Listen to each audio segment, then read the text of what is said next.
వస్తువులు ఉన్నారు కాబట్టి నా చిన్న సాక్ష్యం కూడా చెప్పాలి. 1982కు ముందు నేను ఆంజనేయ స్వామి భక్తుడిని. రామాలయంలో పూజలు చేశా. కారణం ఏంటంటే చనిపోతే మోక్షానికి పోవాలని ఉద్దేశం అది. కాకపోతే ఎవరిని నమ్ముకుంటే పరలోకం చేరతాం అనేది నాకు తెలియదు. అప్పటికి యేసు ప్రభు నాకు తెలియదు. 83లో సండే స్కూల్కి వెళ్ళా. అప్పటికి నా వయసు 16 సంవత్సరాలు. 83లో సండే స్కూల్కి వెళ్ళాను. 84 అక్కడ సండే స్కూల్ టీచరు యేసు ప్రభుని నమ్ముకుంటే పరలోకం లేకపోతే నరకం అని అంది. నాకు అంతకుముందు ఎవరిని పూజ చేస్తున్నాను? ఆంజనేయ స్వామిని. అంటే ఇప్పుడు దాకా నేను పూజ చేసేవాడు నన్ను తీసుకెళ్దా, ఇది ఒక అనుమానం వచ్చేసింది. ఆ తర్వాత అసలు ఎవరైతే నాకెందుకు, నన్ను తీసుకెళ్ళేవాడు కావాలని ఆయన్ని వదిలిపెట్టేశాను. ప్రార్థనకి వెళ్ళటం మొదలుపెట్టాను.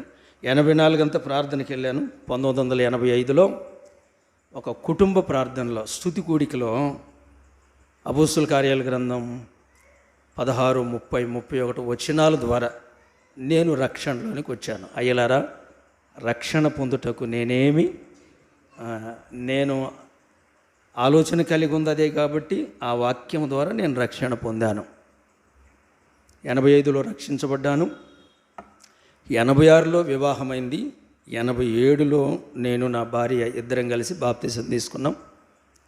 87 నుండి 96 వరకు ఇంచుమించుగా 10 సంవత్సరాలు మందిరంలో నాకు బాగా ఇష్టమైన పని మందిరాన్ని సరిపేసి కడగటం. మీకంటే పాలిష్ బండలు వేశారు కదా, అప్పుడు లేవు, మట్టిలో కూర్చోవాలి. పరదాలు వేయటం ఇది నాకు బాగా ఇష్టమైన పని. పరిచర్య చేయటం నాకు ఇష్టమైన పని.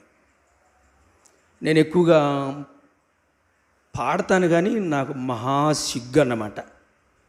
ఎంత సిగ్గు అంటే అంత సిగ్గు. అసలు నేను మాట్లాడిన ఎవరి దగ్గర కూడా అంత సిగ్గు. ఒకవేళ పాడాల్సి వస్తే కనుక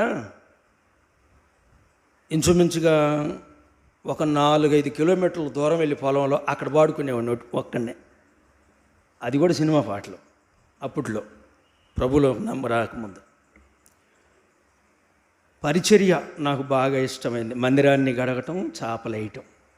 ఇక్కడ చాలామంది యవ్వనస్తులు ఉన్నారు, మరి అలా చేస్తున్నారో లేదో నాకైతే తెలియదు. దేవుని ఆత్మ ద్వారా మనం నడిపించబడేటప్పుడు మొట్టమొదటిగా ఒక వ్యక్తి ఉన్నత స్థితిలోనికి ఆత్మీయంగా కానీ భౌతికంగా కానీ ఎదగాలంటే డయాస్ దగ్గర నుంచి ప్రారంభించకూడదు. ఎప్పుడు కూడా నేలలో నుండి ప్రారంభించాలి కదా. యేసుప్రభు కాళ్ళ దగ్గర నుంచి ప్రారంభించాడు.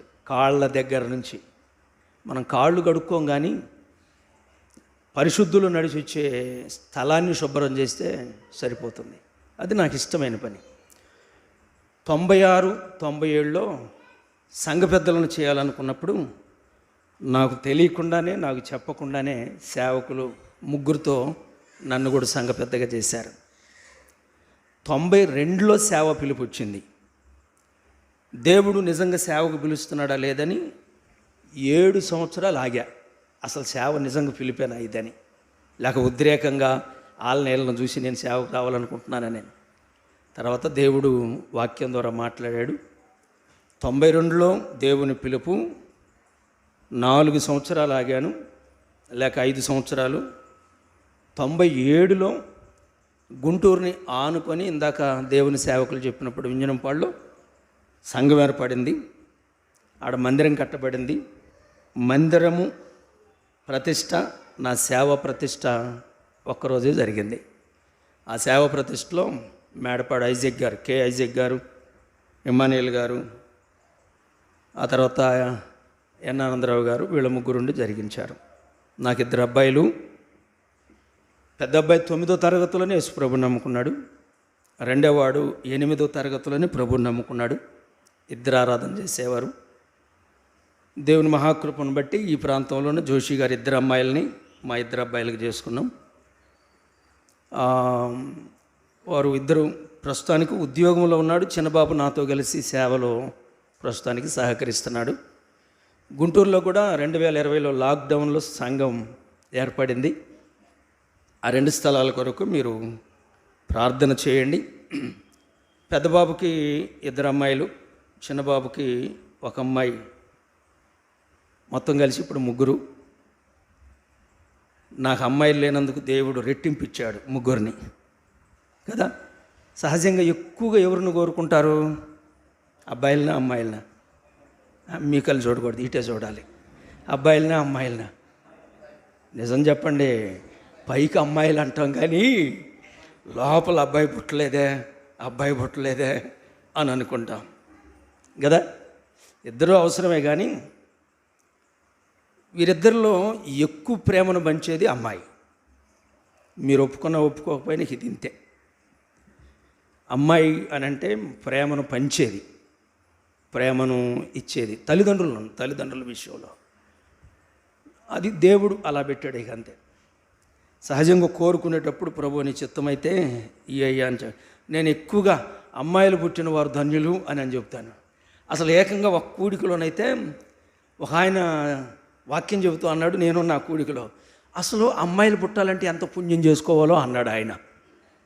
నాకు అనుమానం అంటే, ఇప్పుడు నాకు అబ్బాయిలు కదా ఇద్దరు, అంటే నాకు అబ్బాయిలు అయితే నేను పాపం చేసినట్ట నాకు అనుమానం వచ్చింది. అసలు ఆయన అంతగా చెప్పాడు అన్నమాట. నేను కూడా ఎక్కువగా అమ్మాయిలు కోరుకోండి అంటే నీ తెక్కెట్టుందని 3 ఇచ్చాడు దేవుడు.